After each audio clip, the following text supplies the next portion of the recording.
it's that calibration, it's that reset, it's getting very skilled at being highly efficient at recovery. And when you Yeah. look at, I find if you look at it at that lens, the rest becomes a really critical piece to kicking ass.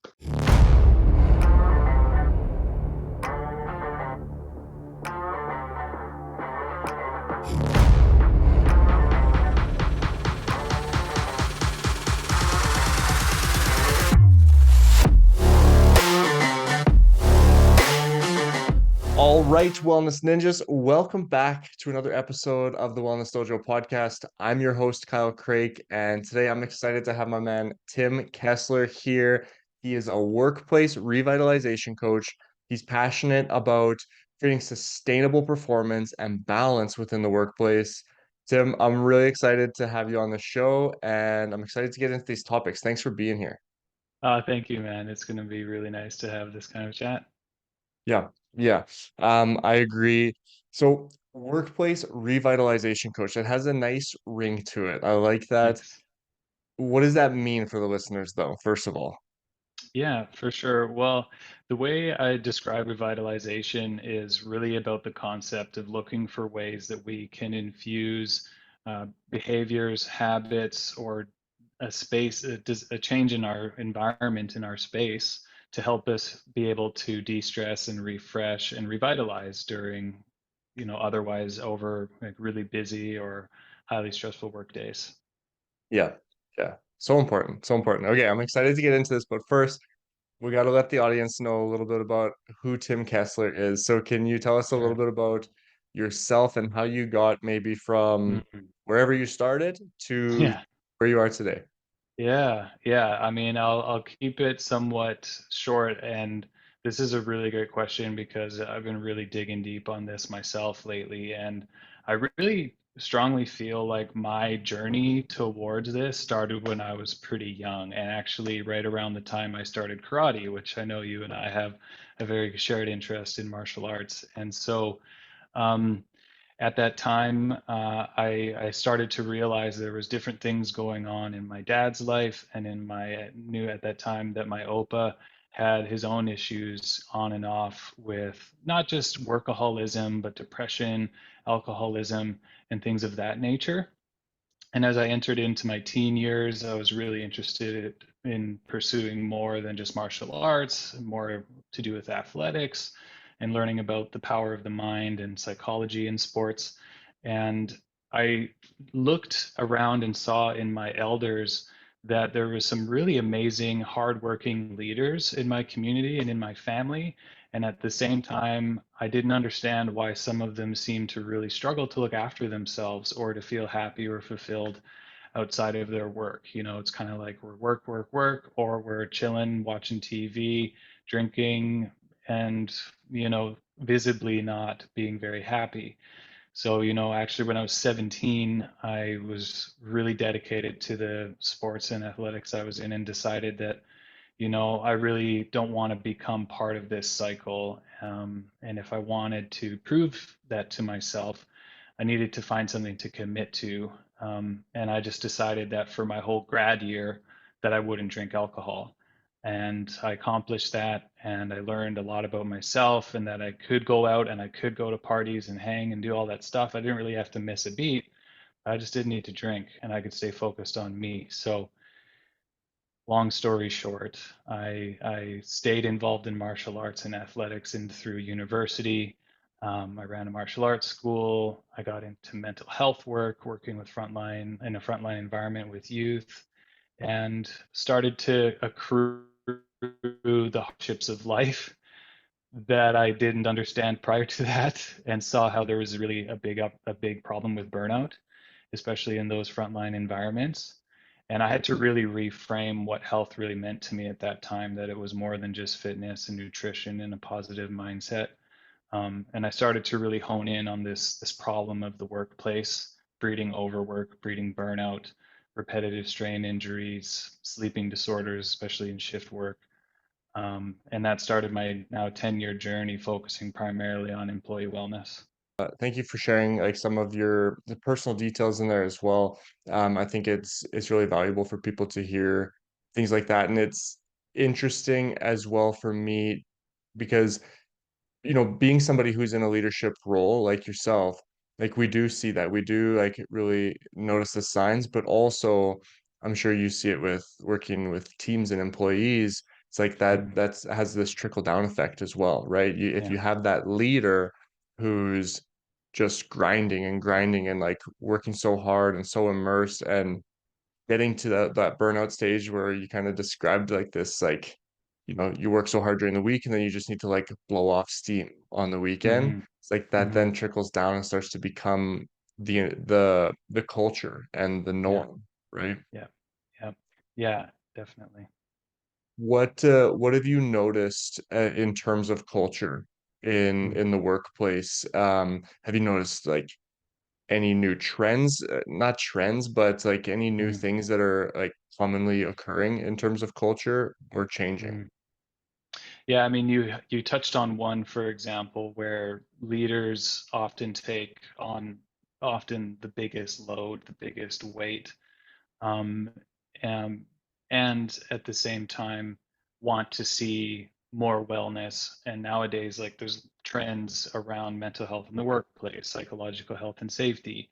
Um, Diversity and equity and inclusion also has a lot of overlap with that as well, especially being able to feel like you belong is super Mhm. important for mental health in the workplace. And so I see that this is an industry that's really booming right now from my perspective. And at the same time, all of the strategies and awareness programs and workshops can really do a lot, and they are doing a lot to educate folks. And yet, there's still friction between the lived experience and the culture of the people, and then what the organization is actually about and trying to do. But we see that on the other side, where there's an amazing culture where people look after each other and they take breaks and they shut it down at the right time and they have friends in their workplace that then have life outside of work together, and that's a huge indicator of job satisfaction is having a friend, a best friend at work. And then but also where there isn't any sort of strategy in place particularly to make sure that that is a sustainable culture. Mm, um, I think though, like probably one of the at the root of it, what I see is that even with all of this awareness building around health and well-being in the workplace, there's still like a perception that when you're at work, there isn't time for practicing health and well-being. You're not going to go to the gym necessarily or have the time to do a full hour of meditation or yoga class or something like that. Those things that people typically associate with being well and practicing well-being. And of yeah, course there's many different things there. um, how you relate with folks and how you show up and how you listen, those are all things you can do while you work. But I still think that there's that bit of that culture where if it's not happening at work and then you go home and it's maybe a busy, hectic home life with lots of priorities, we see parents and leaders often look after themselves last.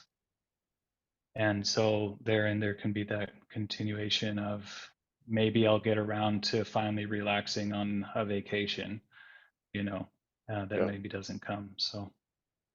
Why do you think that is? Like in particular at the office, like when we like culture is a big part of it, obviously, and that culture starts from the top. But like, why is it that we struggle so much to just wrap our head around the fact that like we do have time to get up and Mm, just move for 5 minutes? mm-hmm, mm-hmm, Like we do have time to like it will be more impactful for you to go and stand outside for 2 minutes, get that breath yeah. of fresh air, and then come Mm, back inside and you're actually going to bang out so much more work so much more effectively. Like why is yeah. that such a hard thing for us to wrap our head around? Well, I'll answer that in a moment. The thing you just said about getting outside for 2 minutes for a breath of fresh air, I think that that has a lot to do with why it's so hard for folks to quit smoking, honestly, Mm, because they get up, they move, they go outside, they're probably socializing, taking a call, collecting their thoughts. Nicotine is a known nootropic, so it like really helps you feel more turned on and ready to focus. And I think people will find those outlets wherever they can, and sometimes they become dirty habits. But What I do believe, and in my observation in undoing this for myself and having intimate relationships with other male leaders in business, is that I feel like it's a lot to do with a mixture of our institutionalization in our education system, but then also with how the industrialized side of work has been kind of this painted picture. And then health and well-being is given to us in a similar capacity where it's a 1 hour chunk at a time. It's a program, it's a thing that you have to like really recruit all of your resources, change your entire focus, and Yeah. dedicate time and effort to it. Um, that is one way to do it. Um, but you've probably heard of like the blue zones around the world Yeah. where people, communities consistently live over 100 years old. Most of those don't have a gym membership. Most of those Yeah. people aren't relying on that 1 hour workout. It's integrated somehow into their life, into their religion, into their work, where activity and movement in small bursts. And then this kind of 80-20 rule usually exists there as well, where they don't eat till they're full. They don't work till they burn out. And there's like a longer, more sustainable capacity in that culture. Yeah, it's like the real side of wellness, right? Like Hmm. it's something that you and I share a strong passion for, which is like the real life side of wellness. Like you said, yes, it's important to be educated. It's important to have, wellness workshops and maybe it's important for some people to have a personal Yeah, trainer where they have those sessions and stuff like that. And that absolutely. might be a key piece to them achieving what they need to achieve. But Hmm. there's also this very real side of things as well, which is taking that 5 minute break, going Yeah. outside for a walk, whether it's 5 minutes or 50 minutes, like moving your body just a little more, doing some breathing like all these small little things that, like you said, like in those blue zones, just Hmm. have such a massive impact on the grand scheme of things. Hmm. Hmm. Hmm. Yeah, and like I would ask you this question, when you're working with someone, um, is it that, I guess, how would I frame this? You don't just help people with fitness. What do they usually have to overcome before they can really get the benefit of that fitness? Yeah, man, it's like the mental blocks is the Right? biggest thing that I work with people on, whether it's in a personal training session or whether it's a coaching session where we're just sitting down and talking. Like we're working on mental blocks constantly. It's like Hmm. like what are the beliefs that you have Hmm. about your your life, your culture, your work culture, maybe even comes up a lot with people that I'm talking with as well. And it's like, what are those beliefs that you have? Are those Hmm. beliefs serving you? And can we challenge those beliefs? Is it possible Hmm. to challenge these things?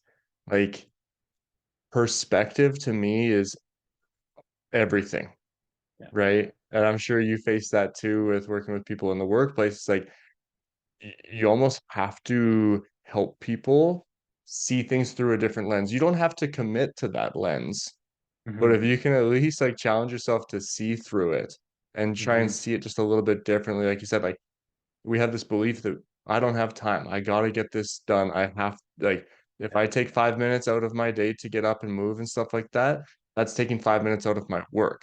That's Right. a belief. Like that's Hmm. one perspective on how that might turn out. But there's this other perspective that I could take 5 minutes and come back and get twice as much done in the next 10, Hmm. Hmm. right? Hmm. Yeah, yeah, absolutely. I can't tell you how many times I've guided a session or had a client go and implement just literally a 3-minute timer rule in their day. And then they say, wow, like I actually not only came back to work feeling more relaxed and calm and less stress and less tension, but I realized I could make better decisions with what was in front of me. I Yeah. realized a priority or I had a creative thought come to mind about a conversation I needed to have that could solve problems that I was ready to just plow through, you know. Um, and I think you're right. I think the mental blocks are huge. And if we don't have the right mindset coming into using any sort of tool that could be beneficial for us, then I find it's really easy for it to become trivial when we're faced with immediate stressful priorities that need our attention. And so it makes even the smallest act of starting become almost unachievable, right? It's like, oh, I know I should put my computer down and be done for the day. And that's one small action. But when someone's really connected and they really practice being connected to their why, their greater purpose, the problems they want to solve, the things they want to prevent, the people they want to be there for and help in their life, they can continually be able to come through, like have a current of that in their daily life. Then that's like that through line where no matter what is going on, hardship, overwhelm, even through success, even through going to feel a place where you feel like everything's good, I'm chill, there's nothing to worry about, like that's a time that it's easy to fall off the wagon too. And then all of a Mhm. sudden you're less prepared for the next time something really challenges you, right? And so I find that, yeah, that's that through line through what I call kind of the fog of work. And Yeah. I think that's so critical. Yeah, and I mentioned at the beginning in your intro, like creating balance is something that Mhm. you're really passionate about as well. And that's something that's really difficult when you get somebody who, because I'm sure you see both, where you probably have people who are not super passionate about their job, but they're just there, they're just doing their job, and they just, are getting a paycheck and supporting Yep. their family, and they're passionate about their family. And so that's why they go. But you also would probably see people who are very passionate about their work, whether they're Mhm. working, like no matter what industry somebody's working in, it could be sales, it could be an entrepreneur, whatever. People can be very passionate about their work. They're Yeah. good at it. They, are thriving. They're excelling in Mhm. their work. It's really difficult to create boundaries that create balance for that because like you just want to like you like that feeling of working hard Mhm. and stuff. And so Mhm. I've heard a lot of people who are like, well, work's not stressful because I love it, right? I Right. love my work. It's not stressful to me. But then they still reach a place of burnout and they're still reaching Yeah. this place. How do we start to create that balance even when Mhm. we love what we do and we're passionate? It's Mhm. almost distracting in a sense. Yeah, yeah, I agree. It can be, there's a fine line between de-stressing and just stressing about the fact that you should be doing this thing for your health, right? Yeah. And I find that it's important to really go back to really trying to understand yourself. If you're the person that's trying to implement this, or if I'm a coach working with a client, I got to find out more about what makes them tick, Hmm. what gets them out of bed in the morning, what they really love, the things they're missing in their life. And if everything seems to be good now, then to at least try and paint a picture for them around what certain things can lead to and how it's going to directly subtract from the things they're trying to achieve, right? Yeah. Like I started out this career that I'm in really focusing on ergonomics and healthy office furniture and helping folks get set up. And a lot of the times it's the folks that don't have any pain in their workday that tolerate the worst setup and posture, or they'll stay sedentary and be like a statue for most of their workday, that don't feel like they have to change anything. Yeah. And then next thing you know, they think they hurt their neck because they slept wrong or something like that, and they don't ever associate it with what they've been doing. And then now they're more stressed, and now they have to make time for therapy and blah blah blah to get their stuff fixed. So I think it's a lot about making those connections. And I appreciate what you said about setting boundaries. I think that's really important. And once someone has taken the time to kind of segment and compartmentalize the different pieces of their life, I find there's something that's really powerful about helping them create this identity that encompasses it all, so Mm. that nothing actually is separate and isn't a distraction. And that when they actually take those few minutes, even if they're just like, oh, I just love what I'm doing, I can't put it down, or they're staying up late and don't want to put it down, they actually start to be able to see, okay, like maybe I can handle a few late nights of work, but if I keep this up, it's diminishing returns on the work I do the next day, for example. So Do you think it's important for people to have an identity that they can attach that they can recognize that is shared through all aspects of their life? So yeah, it's like that's what yeah. your yeah, like your work is not your identity. For example, I'm a business owner, very Hmm. easy as you are, like very easy to identify as that. Like I am a business Hmm. owner or I am a wellness guy or whatever the case might be. But it's like, but who am I when I'm with my kids? But who am I when Right. I'm with my wife, when I'm with my family? Who am I when I'm hanging out with my friends? It's like Hmm. that's like I think the deeper version of like this big question that we're constantly looking for in life, which is like, who am I? Right? Hmm. And it Hmm. sounds like from what you were saying, like that can be a really helpful way for people to start to create some of those boundaries because it's like me working till 9 p.m. at night is not the only thing that identifies me as being successful or as being Right. whatever. There's Hmm. also, I can also achieve that Hmm. success through spending time with my kids and being a good parent Hmm. and like stuff like that. And like, even if it's, let's say you're a single professional entrepreneur and your work is your vocation, is your life, it's like it's like if you want to keep pushing that envelope and then realize, wow, you know what? I could either work more to get this done, or I could tap into what would it be like if I was well rested and could get back to this feeling fresh, you Yeah. know?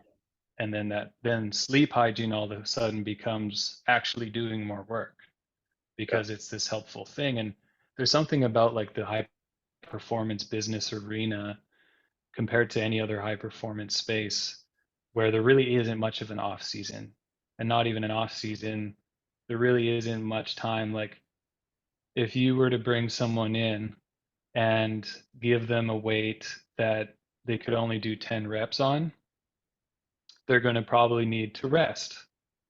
But if they tried to just always go further and further than 10 reps with no rest, they'd hurt themselves, they'd gas out, they wouldn't be able to continue working out. So if we expect ourselves to work at this high performance pace, and even in mixed martial arts, for example, like the strength and conditioning behind that is often like 5 minute rounds, 1 minute rest. Even there, you can gas yourself out, but then you get acutely capable at recovering in a short period of time so you can get back to high performance. And our physiology works that way beyond just physical exertion. Mental exertion, emotional exertion, these all operate on what are called like ultradian rhythms that occur every 90 to 120 minutes. And so even if we were to get into a flow state, a peak performance state, it isn't realistic to think we can sustain that longer than an hour and a half or two Mm. hours before we physically, mentally, emotionally actually will have a lull. And when that lull occurs, we need to get out of this fight or flight sympathetic state into a rest and digest state, even if it's for a few minutes. And it's that calibration, it's that reset, it's getting very skilled at being highly efficient at recovery. And when you Yeah. look at, I find, if you look at it at that lens, the rest becomes a really critical piece to kick an ass, Yeah. in your work. That's something that I've had to and still work at is like when those lulls come, it's like I describe it to myself as like riding the waves. Like Hmm. there you have these like waves throughout even a work day where it's like you're like super motivated and like things are going like you're like just pounding away at the work and things are jiving and then you like hit this lull or you're like super distracted and you're finding yourself grabbing at your phone and stuff and like Yeah. Yeah. not letting that frustrate you and like I see it in other people as well, especially Hmm. now with a lot of people working hybrid, they're working from home and stuff. Like Yeah. my kids are going to be off school for the summer and they're going to be around a lot more. It's going to be very distracting. It's like trying to Yeah. understand that it's normal to have lulls and stuff. And like you said, like almost like find ways to utilize those lulls instead of letting it frustrate you and eat away at you throughout the rest of the day. Yeah. Utilize it and then kick ass when you're on those highs. And you know. Hmm. Yeah, no, I agree with you, man. And I can imagine with you in your busy life and kids and all of that, like that's a real visceral thing. And I get Mhm. it. Like I'm not perfect, bro. That's like the reason I'm so passionate about this is because I'm constantly coming up against myself Yeah. in these same Yeah. things, right? It's like, oh wait, I'm actually tired and here I am scrolling. Yeah. Put it down. And I think that's another big mental block of folks is they get into this feeling, this awareness that they have no time. Mhm. And the average person spends 3 hours of their day on their phone or they pick it up hundreds of times, you know? And I think it's just like, if we go back to that identity piece, before we can really know who we are, because thinking about who we are, like you mentioned, I'm a business owner, I'm a father, right? Like there's limiting beliefs that come along with those identities, Mhm. depending on how you were raised, depending on the things you've experienced in this life, and this image that you have that you want to become something of those archetypes in the future. Before that, I find it's very useful to try and remember just what we are, not just who we are, right? And that's where I love to dig into the science behind our nervous system and that it is more than just meat and bones and chemicals, right? Like there's so much sophisticated intelligence in our bodies that we can really tap into. And I think when we do that, we realize what stuff like attention deficit symptoms might actually be pointing to. And it's the body is trying to express itself in a different way so it can process and learn and find safety and also know where the threats are in our environment. And if we try and like quelch that and hold that into a tight knit container where we're just stuck at our computer, it isn't getting a chance to express and grow, if you know what I mean. Yeah. So how do people start to figure that out a little bit more? It's like you mentioned, like even like ADD. Like we all Mm-hmm. joke about having like some level of ADD, right? I was joking about it Mm-hmm. yesterday Mm-hmm. as my wife was talking to me, and then I was like, I had a thought, and then I started going this way, and she's like, "You're not listening," and I'm like, "You're right, I'm not. I'm sorry." Yeah. Right? Like, because Yeah. it triggered another thought that took me in another direction and stuff. How do people start to tap into that and like almost take the way that their nervous system is responding and Mm-hmm. utilize it instead of having it be like something that's holding them back? Right. Well, I like to look at it this way. It's almost like trying to tame a wild beast, right? Like, Mhm.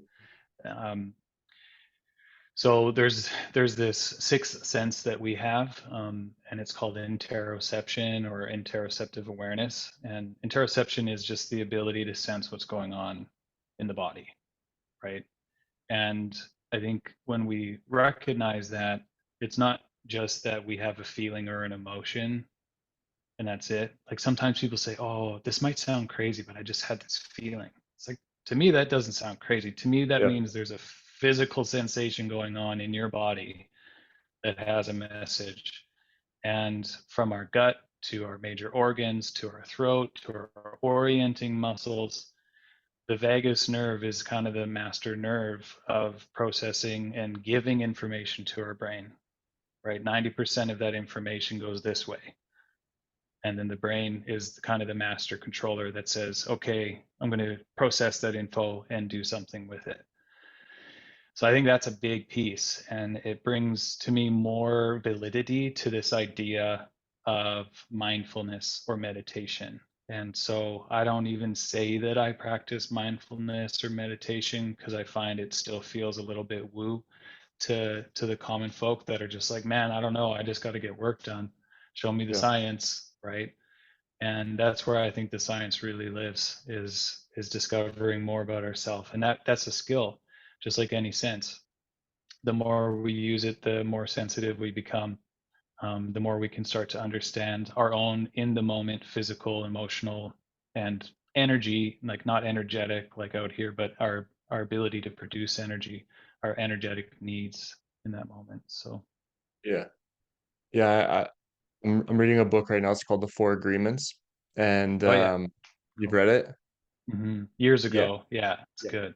Yeah. Yeah, so it talks about something that just came to my mind when you were talking is like one of the agreements is like to not make assumptions, Mm, right? That mm, really resonates with me in terms of like that intuitiveness almost that you're talking about mm, of like it's like trusting your gut, but then also like questioning it, like asking questions, mm. whether that's asking yourself a question on like what is this feeling, or whether that's like you have a feeling about something maybe that's going on at work and you're like ask about it. Like Mm, instead of just like mhm. assuming that this is what this feeling means and then taking action on it, it's like, can we question these things? Can we explore these things? And the more that we can, the more in tune we can become because now we're actually finding answers and solutions instead of just like assuming like, oh, this feeling just means that I'm lazy. Well, no, maybe it's not Yeah, laziness. right. And what does that do to your self-image if we just do that repetitively over and over to ourselves, right? We lose trust in ourselves, our self-esteem goes to the gutter, Yeah, and vice versa, right? Like there's lots to do with how people think they know who they are. That comes from an adaptive response they had to something in their life that maybe that threat's gone, but every time they get that physical sensation again, that's how they respond.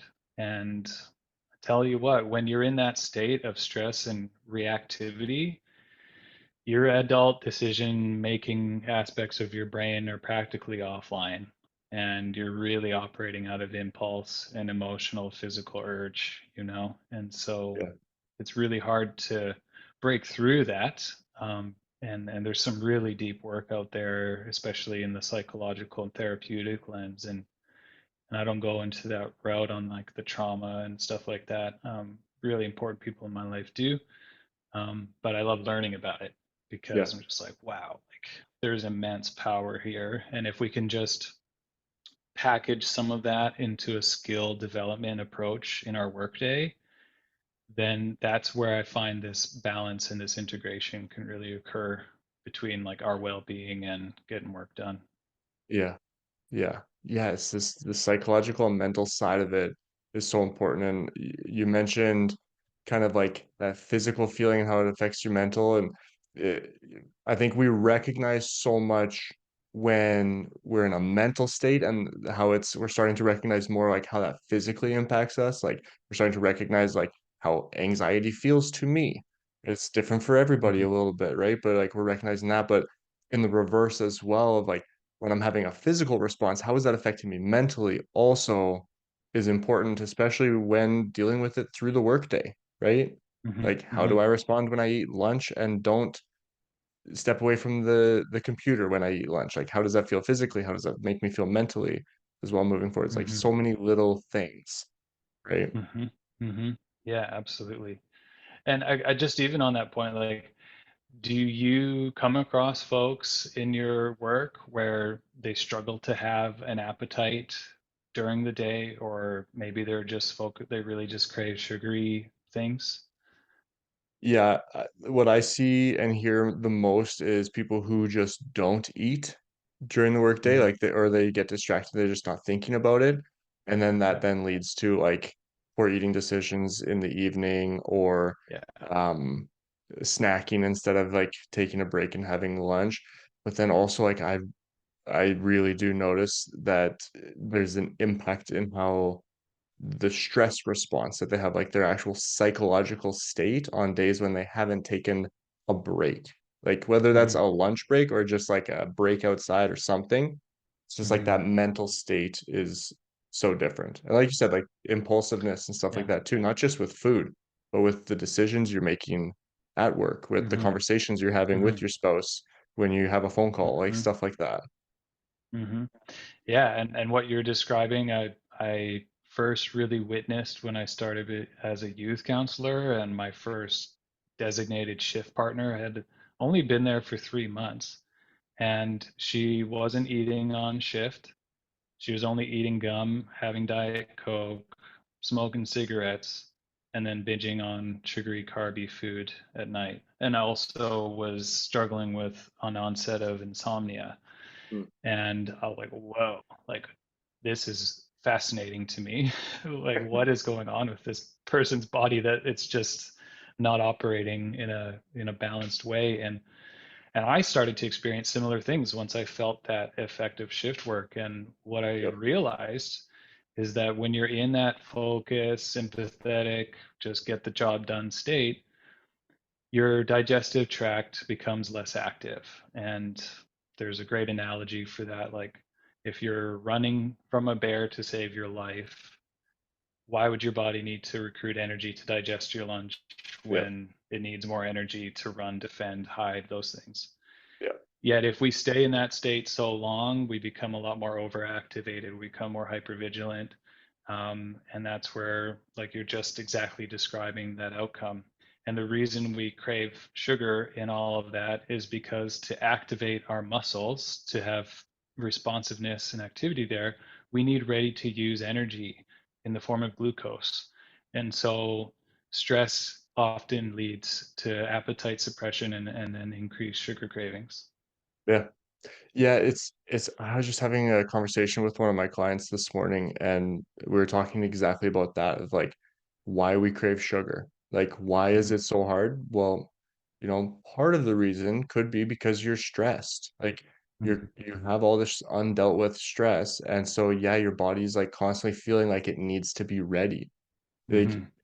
uh, I often describe like stress is stress, whether it's mental stress, or like you had a fight with your spouse and that was stressful, or you've got feel pressure from your boss to get these deadlines and stuff like that. Like, that stress impacts you physically, and so your body's Mhm. going to have a physiological response to that stress.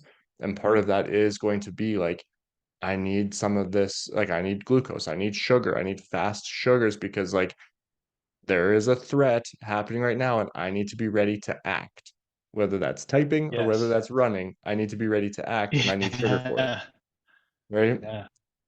Yes. And you're nailing it, man. And I love to shift the stress conversations. It's really awesome and important to highlight the negative impacts.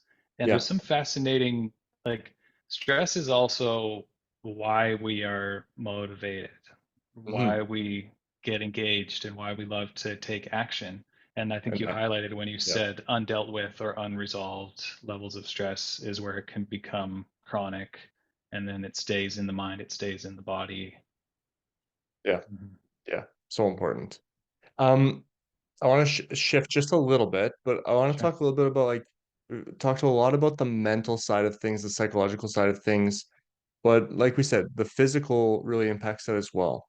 What are Yeah. some of the maybe like big red flags that you see with people with the physical side of things, like maybe physical things that they're doing or not doing during the Mhm. workday that's having that negative impact on Sure. their performance and on just like their wellness balance in general? Yeah. Well, a great segue from the mental side to this would be to look at how, when we are in a response to threat, not only do we have this release of sugar energy, we have a release of adrenaline. And if those don't get utilized, we often get that stored as muscle tension, Mm, and then sugar will convert back into fat storage. mm, So if we, and this is the thing about desk work, even if you have the best setup, your monitors at the right height at eye level, your keyboard's at elbow height, your wrists are flat, you've got a great $1,000 chair that's set up just for you. If you sit still all day in that perfect posture, do you think you're going to feel loose and capable at the end of the day, or do you feel like you're going to end up being probably stiff and sore, yeah, you know, yeah, or like after repetitive days of that?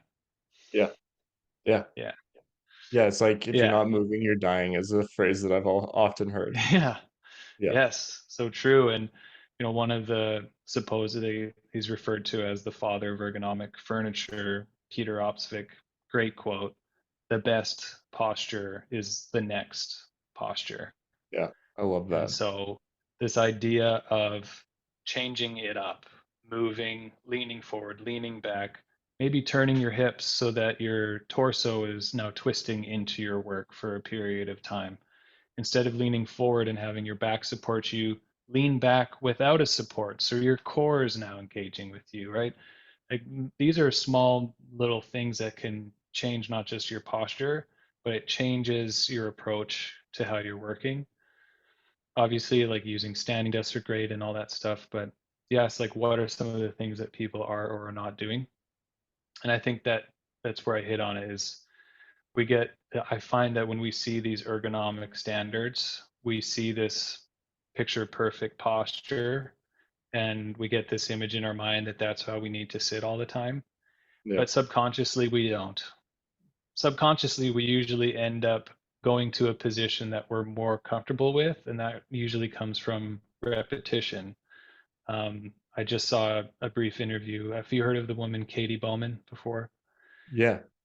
Yeah, she's really all about like multiple postures and stacking healthy habits into your day. And she described it great. Like you the we are chair athletes. What we physically do over and over again, we specifically adapt to, Mhm. right? So specific adaptation is a big part of, personal training, physical work.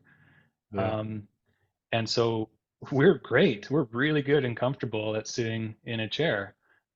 You look across the culture, across the world where chairs are less utilized, people are amazing at a deep squat where they Mhm. can pretty much eat their meals, go to the bathroom, and carry out most of their daily tasks in these types of postures. And so I think it's important to know that if we try and start to change and adapt to a different way of work, it's going to take effort. It's going to take building new neural pathways. It's going to take literally growing new capillary beds in different areas so there's more blood flow to the muscles we're trying to use. And I just encourage that if you think of changing your posture every 10, 20, 30 minutes, it can just be like setting up a timer that dings on repeat. And when that goes off, you just shift, you just move, you go from sitting to standing. If you have a standing desk, don't just stand at the same height all the time. Like right now, I'm standing in like a half horse stance, and Yeah. maybe I'll adjust my desk so I can stand tall later, so the freedom that we get by having a desk that can move up and down with the push of a button at any height we want, I think is Yeah. underutilized. Yeah. And you can literally bring like karate stances into it. You can bring Yes. squats into it. You can twist. Like I've got time lapses on my Instagram of me putting my leg up on the furniture and using a chair next to me to put a knee down or to like hang backwards off of the edge of the corner of my desk. And Yeah. yeah, I think we can learn to move more freely, and not be so bound to one position. Yeah. And for those listening or watching that don't know what a horse stance is, in martial arts, it's basically like a sumo squat, right? And Yeah, so like yeah, just even like widening your stance in your day and stuff like that. I love that expression of like you are a chair athlete, right? yeah, It's like you're really good at sitting in a chair and your body is making you even better at it because it's yes, the flexors are getting tighter because it wants to be stronger for that movement and stuff. It's like we become the patterns that we repeat, right? yeah, And I also really liked what you said about kind of like adrenaline and stress and stuff. Like we're feeling that stress throughout the day. And if we don't have anywhere to kind of let it out, like that adrenaline and hmm that stress, if we don't have a way to release it during the day, where does it go? It goes directly into your muscles. It just starts as tension, and that's when your neck gets tight and your back starts to hmm tighten up and your legs and hips are tight and all these problems that hmm start to come up. It's like get outside and do like a couple squats or something like that and just like let some of that adrenaline out of your body, that stress out of your body after that difficult meeting that you just had or something like that, right? Like yes, release it. yes, yeah, Yeah. and it's beautiful, right? Like I think that saying these things of like, oh, if you just do it for a couple minutes, that's the message. Hmm. Um, and what I find helps it go deeper is backed by what we've talked about. And if you want to know what the research shows, it's like, okay, so even if we look at the World Health Organization's recommendation of 150 minutes of moderate exercise per week, let's say out of a 5-day work week, you're working for 8 hours, you're sleeping for 8 hours, and maybe there's 8 hours where you could possibly perceive getting exercise in. Out of 8 hours a day, 5 days a week, you only need 3.75 minutes per hour of physical activity, moderate physical activity, to get those 150 minutes. If you do vigorous physical activity, you can cut that in half, less than 2 minutes per hour to get your physical limit in. Now, what's also really interesting is maybe you would think, oh, well, short bouts of activity may not equate the benefits of a good 1 hour workout. Research just came out in December where finally, with like the onset of technology and wearables, we can really measure what happens physiologically in short periods of time, like less than 10 minutes. And out of 25,000 non-exercisers, the ones that were doing vigorous intermittent periods of exercise of 1 to 2 minutes at a time showed a decrease in their all-cause mortality of 40% Mm, compared to non-exercisers who weren't doing any sort of vigorous activity at all. And so their recommendation was 3 sets of 1 to 2 minute vigorous periods of output, or a total average of 4.5 minutes per day. yeah, And you can lower all cause mortality for cancer and cardiovascular disease. So it's yeah, like you can actually get the benefits from physical activity in these short spurts. And if it takes putting on your favorite song, if it takes running on the spot, shadowboxing, making it fun, running with your dog, playing with your kids, you know, putting like a physically challenging chore into your workday that causes you to increase your heart rate or something, like yeah, they're only tools, but tools are only good as the person who's using them. So it's like you got to make it work for you, and you got to find ways to have fun and make it like do something that's valuable to really make these things pop. So yeah. I'm so glad that you're talking about this because like we really need to reframe the way that this looks for people because people don't see it that way. People don't see mhm, 4 minutes as counting for anything, right? People yeah, don't see that a 5 minute walk in their workday as being enough impact to be valuable enough to step away from that deadline. Like people just don't because we've yeah, been fed that you need to hire a personal trainer. We've been fed that you need to take an hour a day to work out. You need to work out 4 days a week in order to see results. People have these beliefs that society and the industry has fed them because we need to mhm, sell products, we need to sell services, and we need to sell like, and this is me going against like some of the things that even I sell through my company. But like the truth of the yeah, matter, yeah, like the truth of the matter is you don't need all those things. Those things are can be assets to you, yes. Those things can definitely yeah, help you achieve your goals more effectively, yes. yes, But are yes. they 100% necessary for you to create a positive impact in your lifestyle? Absolutely not. Mhm, mhm. That's it, man. I agree, and I come from that personal training background too, and I love challenging myself in that way. It's a vocation, it's a hobby, it's a way to really set some goals and get there. But the average person doesn't need to know what their bench press is. The average person doesn't need to do a full body pull up, although that could be really useful in other capacities, you know. And just another analogy that comes to mind is this concept of farmer strength, right? Mhm. It's like often we see nowadays farming is a lot more sedentary, but it used to be that they would sit in equipment, but they were always getting out, getting in, doing some quick lifts, doing max, like 1 or 2 rep max loads, Yeah, like lifting the heaviest thing they can handle without extra help, often happened in those days.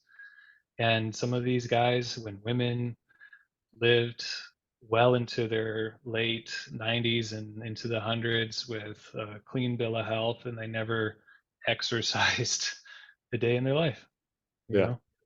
Mm. Yeah, and maybe I'm curious if you agree with this. But like I think that we have a skewed expectation on like where we need to start as well. Like that's something I run Yeah. into a lot of with people where Yeah. it's like it's kind of in the realm of all or nothing, but Mhm. it's people think that they have to start with this big plan. Like that's how I'm going to get motivated. That's how I'm going to build momentum is with this big plan. It's like, or you could focus on like what's going to be sustainable for the next 6 months. Like what can you Mhm. sustainably do for the next 6 months, 100% guaranteed, and you start with Mhm. that.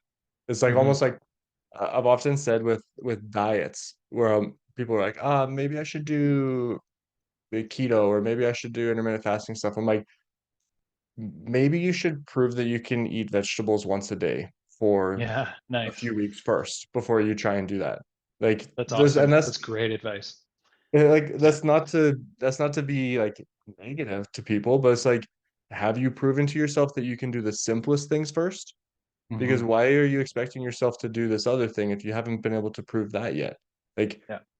prove yourself that you can get some small wins in, and then let's build on them, and then we'll get to that place. That's not a negative Mhm. thing. That's not something that's attacking your character. That's just life. That's just real. Yeah, and it's super realistic. I think when we can break these commitments down into impossible to fail tasks, just like you said, you know, this reminds me of how often the hardest part is starting something, right? Yeah. But if we aren't motivated to do it, doing it will give us motivation, if you know what I mean. Hmm. It'll set in motion the fact that we're now doing it. We've done what we said we were going to do. We're confident that we're someone. Now we're identifying with ourselves that we're someone that can actually commit and do this thing, even if it's that 1 minute thing, you know. But like you said, you stack those on top of each other. Now you've cashed in a whole bunch of confidence. And next thing you know, you are getting to those bigger goals. But guess what? There's always going to be another goal on that horizon, if you know what I mean. Yeah. And this is a great analogy I have from one of my coaches. Is like there's always a horizon line, and every step you take forward, the horizon line goes one step further. So instead of just focusing, like you said, on that 6 month of keto goal, then if you fail and you don't do 6 months of keto, now you're someone who failed doing 6 months of keto rather than taking every single step and getting to every single checkpoint. And maybe your path veers you off somewhere else, but guess what? Now you have a new horizon line and you're just plotting your steps one thing at a time. Yeah. And also, like going back to the perspective that we were talking about before too, you might view yourself as like that person who failed that diet, but you could Hmm. also view yourself as that person who tried that diet, Yeah. right? And those are two Yeah. very different lenses that you're looking through. It's like I don't know how many times I've had people that are like, I just keep failing, like I just keep struggling, like why can't I do this? I'm like, you realize that you continuing to fail is a sign of you continuing to try, and like that shows your determination and how much you actually do care. Because people think I didn't care enough to follow through. It's like, Hmm. but you cared and like you're here. Like you cared enough to you care enough to be concerned that you didn't follow through. Like that's something. Right. That's a different Yeah. perspective too. I love that. And that's kind of like that growth mindset, right? Yeah. Of, you know, just like failure is a sign of effort and that there was some level of progress made. And I love bringing that to the mat. Like when I speak of now, I'm back into jujitsu, I shared with you before, and it's been years. And I constantly was coming up against, well, I had old injuries I was worried about. And then I was out of practice and didn't have a community around me that was in martial arts anymore. So I just like had other priorities. And coming into this idea of getting back into martial arts, I was like, well, I'm probably going to be weaker. My skills aren't going to be as crisp. I'm not going to have the cardio and I might get hurt. And that prevented me from going for a long time. Hmm. And now that I'm there, I've been in it for a couple months. Guess what? Every single one of those things is true. Yeah. Yet I'm getting smushed on the mats and loving it and feeling that sense of even if I'm not as good as I wanted to be, It's like, here I am. There's only one way to go forward. And so it's almost like I find myself getting tapped out and I thank the person. I'm just like, thank you. Like, I needed that. I needed to get humbled so that I can just feel like I'm progressing, right? Yeah, 100%. Yeah. And it's such a great analogy for what we're talking about with even just creating more sustainability with performance and balance in the workplace. Like, it's probably not going to look the way that you think it's going to look. And Hmm. it probably is going to be hard to make some of the, even the simplest things are going to feel really hard sometimes, right? Yeah. But you can view that as a negative thing, or you can view that another way, similar to Hmm. like going into that jujitsu class and being weaker than, some of the other guys and girls even that are in there and less skilled and stuff like that. That can be a really like debilitating thought, Yeah. or it could be something that is like very motivating and Hmm. okay, awesome, I have a starting point and now I have something I Hmm. can make progress at and something that I'm working towards that I can also be passionate about. Yeah. And I find like coming up against yourself in those situations, like there's only one truth.